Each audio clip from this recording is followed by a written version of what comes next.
Saudi, তুরস্ক ও পাকিস্তানের মক্কা চুক্তি নিয়ে ইতিবাচক বাংলাদেশ। এই চুক্তি নিয়ে ঢাকার আগ্রহ রয়েছে বলে জানিয়েছেন পররাষ্ট্র প্রতিমন্ত্রী হুমায়ুন কবির।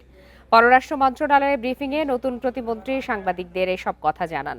মক্কা ডিফেন্স প্যাক বা ইসলামিক দেশগুলোর সম্ভাব্য নিরাপত্তা সহযোগিতা প্রসঙ্গে হুমায়ুন কবির বলেন, বিষয়টি ইতিবাচকভাবে দেখা হচ্ছে এবং এতে ঢাকার আগ্রহও আছে। একই সাথে বিভিন্ন মুসলিম দেশ ও আন্তর্জাতিক অংশীদারদের সঙ্গে বাংলাদেশের সম্পৃক্ততা বাড়ানোর জন্য কাজ করা হবে বলেও জানান পররাষ্ট্র প্রতিমন্ত্রী।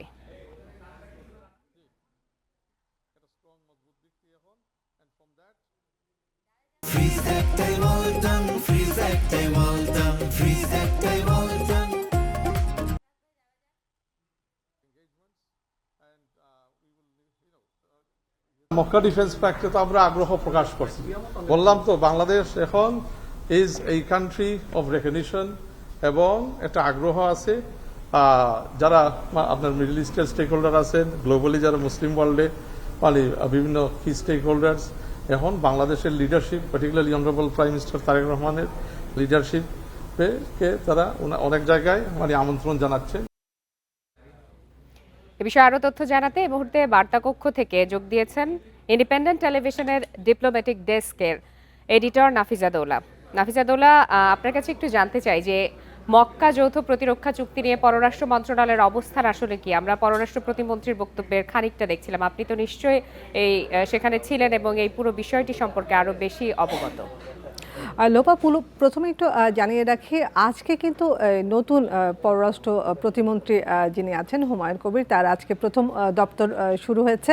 মূলত 17ই আগস্ট আপনি জানেন যে ক্যাবিনেটে কিছুটা রাষ্ট্রপতি নির্বাচনের পরপর ক্যাবিনেটে কিছুটা রদবদল হয়েছে এবং পররাষ্ট্র মন্ত্রণালয় একজন পূর্ণ মন্ত্রীর অধীনে আরও দুজন প্রতিমন্ত্রীকে দেওয়া হয়েছে এবং দুজন প্রতিমন্ত্রীর কী কী দায়িত্ব থাকবে সেই দায়িত্ব বন্টন করে দেওয়া হয়েছে। বন্টন করে দেওয়ার আজকে প্রথম দিন তিনি দপ্তর বা অফিসের কাজ শেষ করে তিনি যখন শেষ করছিলেন সেই মুহূর্তে সাংবাদিকদের ব্রিফ করেন। ব্রিফে জানতে চাওয়া হচ্ছিল যে তার এই নতুন দায়িত্বে আসলে মূলত চ্যালেঞ্জ কী কী। তিনি বলছিলেন যে ভারসাম্য, দেশের স্বার্থ রক্ষা করে ভারসাম্য, কূটনীতিতে ভারসাম্য রক্ষা করাটা তার একটা বড় চ্যালেঞ্জ মনে হচ্ছে।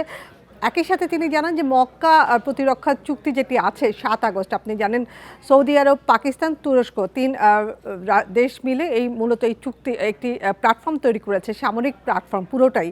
এবং এই প্ল্যাটফর্মে যেই টার্মসগুলো আছে সেটি হলো একটি দেশ আক্রান্ত হলে সৌদি আরব বা পাকিস্তান যদি আক্রান্ত হয় সেই ক্ষেত্রে কিন্তু তুরস্ক এই দুটি দেশকে সামরিক প্রতিরক্ষা বা সামরিক অস্ত্র যে কোনো ধরনের সহযোগিতা তারা করবে।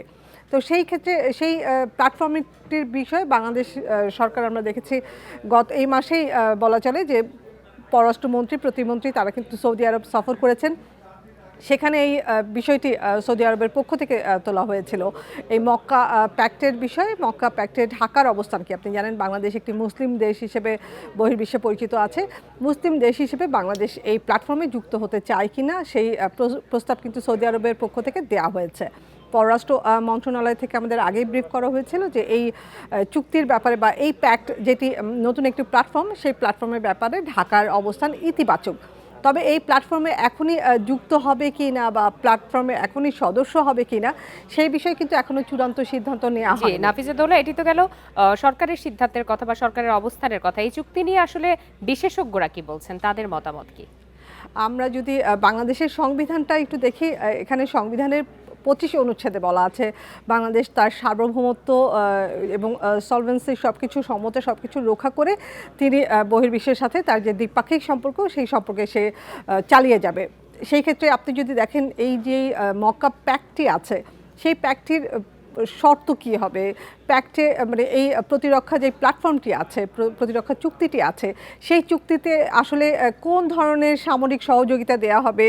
একটি দেশ যদি যুদ্ধে জড়িয়ে পড়ে সেক্ষেত্রে বাংলাদেশ কিন্তু সেই চুক্তি অনুযায়ী যদি সদস্য হয়, এই প্যাক্টে যদি বাংলাদেশ যুক্ত হয় তাহলে কিন্তু সেই সদস্য দেশ হিসেবে, এই প্যাক্টের সদস্য দেশ হিসেবে তাকেও কিন্তু সেই যুদ্ধে যুক্ত হয়ে যেতে হবে। তো বিশেষজ্ঞরা বলছেন এখনই এই মক্কা চুক্তিতে সরাসরি সদস্য পদ ক্ষেত্রে বাংলাদেশকে কিছুটা আরও নীতিগত সিদ্ধান্ত নিতে হবে। একই সাথে এই চুক্তি মানে সদস্য পদ সরাসরি না গিয়ে প্রথমে কিছু বেলা তারা পর্যবেক্ষণ করবে বা কৌশলগত একটি অবস্থান নেবে। চুক্তিতে না গিয়েও চুক্তির সাথে বা এই জোটের সাথে সম্পৃক্ত থাকার বিষয়ে বাংলাদেশকে আরও কৌশলী হতে বলেছে এবং এই মক্কা প্রতিরক্ষা চুক্তিতে কি কি টার্মস আছে সেই টার্মসগুলো যদি যখন আরও পরিষ্কার হবে এবং সেখানে শর্তগুলো যখন আরও বিস্তারিতভাবে আলোচনা হবে সেগুলো বিশ্লেষণ করে আসলে বাংলাদেশকে সেই প্যাক্টে যুক্ত হবার জন্য বিশ্লেষকরা বলছেন। কারণ আপনি যদি দেখেন বাংলাদেশের প্রতিবেশী দেশ ভারত আছে, মিয়ানমার আছে। ভারত এই চুক্তির ব্যাপারে কিছুটা নাজুক অবস্থায় আছে, কারণ এটি মুসলিম দেশ আছে, ভারতের সাথে পাকিস্তানের একটি সম্পর্ক আছে, চীন আছে সেখানে বহির্বিশ্ব হিসেবে শক্তি হিসেবে, এবং যুক্তরাষ্ট্র পশ্চিমা বিশ্বরাও আছে। তো নিঃসন্দেহে বাংলাদেশ যদি এই সদস্য পদে বা এই প্যাক্টে যুক্ত হয় সেই ক্ষেত্রে বাংলাদেশকে আরও কৌশলী হওয়ার আরও পরামর্শ দিয়েছে বিশ্লেষকরা। জি, নাফিজা দৌলা, আপনাকে অনেক ধন্যবাদ।